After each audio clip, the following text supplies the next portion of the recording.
Olá, eu sou meu nome X e hoje nós estamos aqui para falar sobre regimes cambiais. Bem, antes de mais nós temos que entender o que são taxas de câmbio.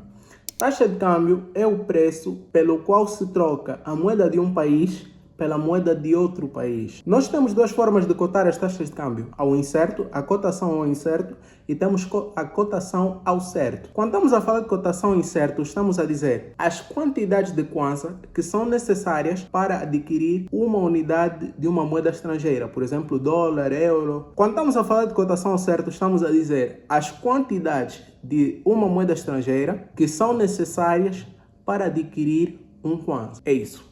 Bem, nós temos primordialmente dois tipos de regimes cambiais.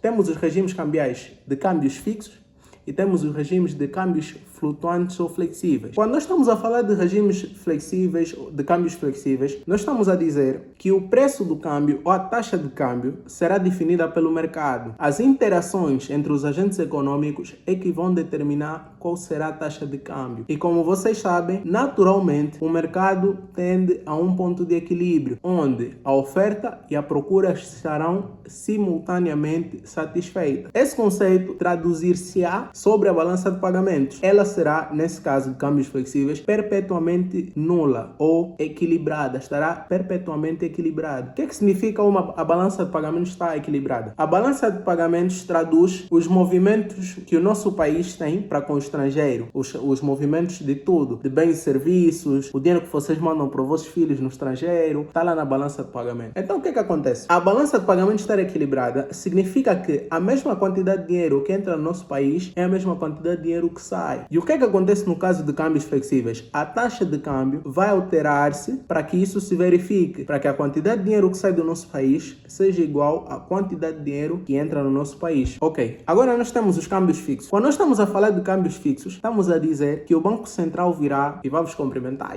tudo fixe, né? E ele vai vos dizer, ok, nós queremos que vocês comprem $100 a 15 mil kwanzas, a 20 mil kwanzas. Só que o que acontece? Nesse nível do câmbio que o Banco Central estipula, podem ocorrer déficits ou superávites no saldo da balança de pagamentos. Isto é, a quantidade de dinheiro que entra na nossa economia pode ser maior do que a quantidade de dinheiro que sai da nossa economia. Ou o contrário, a quantidade de dinheiro... Eu já esqueci, mas é o contrário.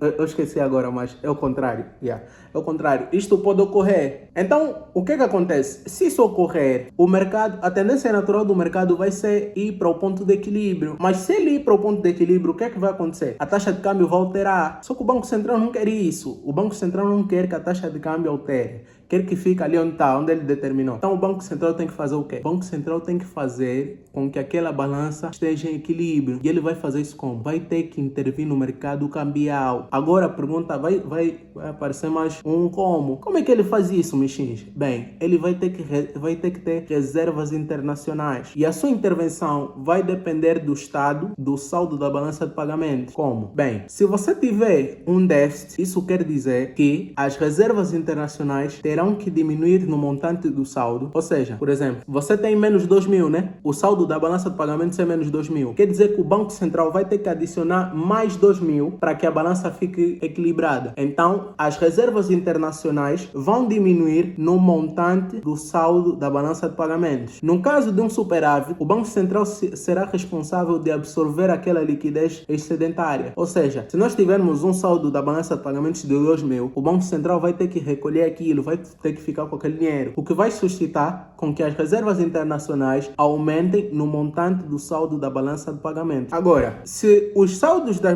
balança de pagamentos forem durante muitos anos negativos ou deficitários, o que vai acontecer? As reservas internacionais podem se esgotar, e quando as reservas internacionais se esgotarem, o Banco Central será impedido de manter a taxa de câmbio fixa e vai ser obrigado a ir para um regime de câmbio flexível, porque é simples. Se você já não tem dinheiro para manter o estilo de vida que você tinha antes, você tem que se adaptar. E é isso que acontece no caso onde as reservas internacionais se esgotam. E normalmente existe outro caso, que é quando nós temos as nossas reservas internacionais a aumentarem durante muitos períodos consecutivamente. Está sempre a aumentar. Normalmente, o aumento das reservas internacionais vai suscitar uma apreciação da moeda. Por quê? Porque nenhum banco central quer estar perpetuamente a acumular reservas internacionais. Então o que é que ele faz? Ele libera essa liquidez para o mercado cambial.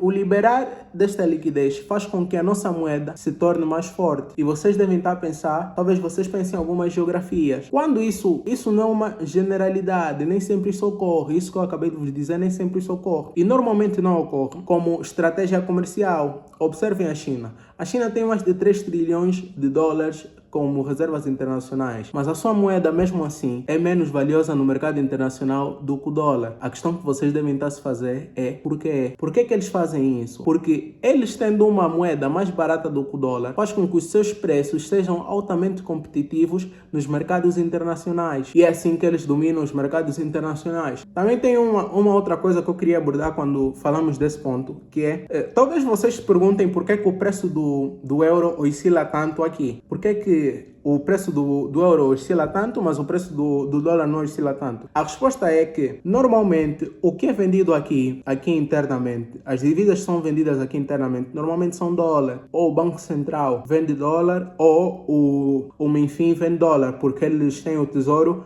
que absorve dólares. Por quê? Por causa da taxação do petróleo, absorvem dólares por causa da taxação do petróleo, e depois ele tem duas opções. Você absorveu dólar, só que você não paga salário com dólar. Então como é que você faz? Você tem duas opções. Ou você vende para a banca comercial, ou você vende para o Banco Nacional. E essa é uma das formas com que a banca comercial consegue absorver ou ter dólares para vos vender. Agora, o que acontece? Eles só vendem dólares. Os últimos anos em que o Banco Central vendeu o euro, foi neste ano, ele vendeu 2 vezes euro, e foi em 2020, em 2021, em 2022, em 2023, em 2024. No site do BNA não tem registro de que eles venderam euros, só tem registro que eles venderam dólares. Então o que acontece? Para você mandar dinheiro para Portugal, o que acontece? Os bancos comerciais têm que fazer duas trocas. Ele primeiro tira o teu dinheiro para dólares, porque você compra dólar, e depois o banco comercial tem que comprar euros com os dólares. O que isso influencia? Isso faz com que o valor do Kwanza em relação ao euro seja volátil também à conjuntura econômica dos Estados Unidos e do Ocidente. O valor do Kwanza em relação ao euro vai depender de como está a relação dos Estados Unidos em relação à zona do euro. Na ciência econômica, costuma-se muitas vezes a dizer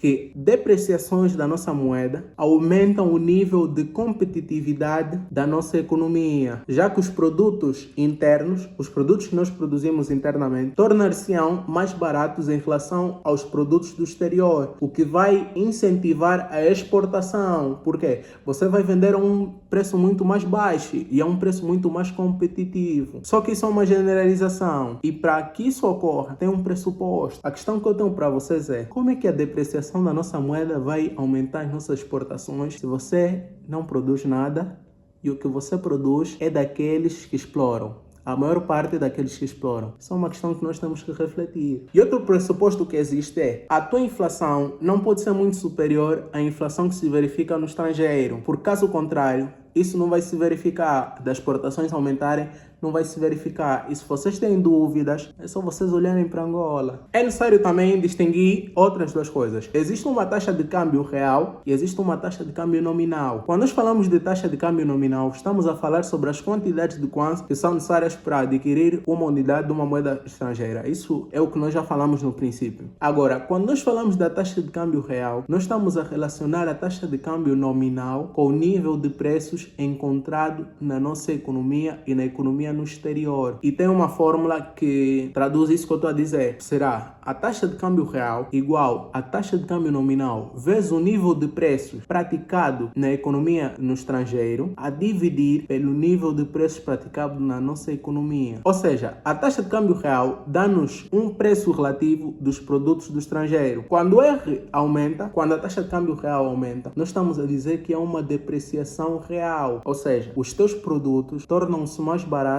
em relação aos produtos do exterior. Quando o R diminui, estamos a dizer que há uma apreciação real. Ou seja, os teus produtos tornam-se mais caros do que os produtos no exterior, diminuindo a tua competitividade. Se nós queremos ter um Kwanza forte, nós temos que produzir. E se nós não produzirmos, vamos continuar a chorar o preço das divisas. Vamos continuar a chorar no BAE porque diminuíram o plafond. A culpa não é deles. A culpa não é deles. Eles só não estão a conseguir divisa para suprir a necessidade de todos. todos. E quando você não consegue suprir as necessidades de todos, você vai suprimir as necessidades de um grupinho. Mas eu não estou aqui para falar disto. Bem, muito obrigado por ter assistido esse vídeo. Eu sou Emanuel Mexins.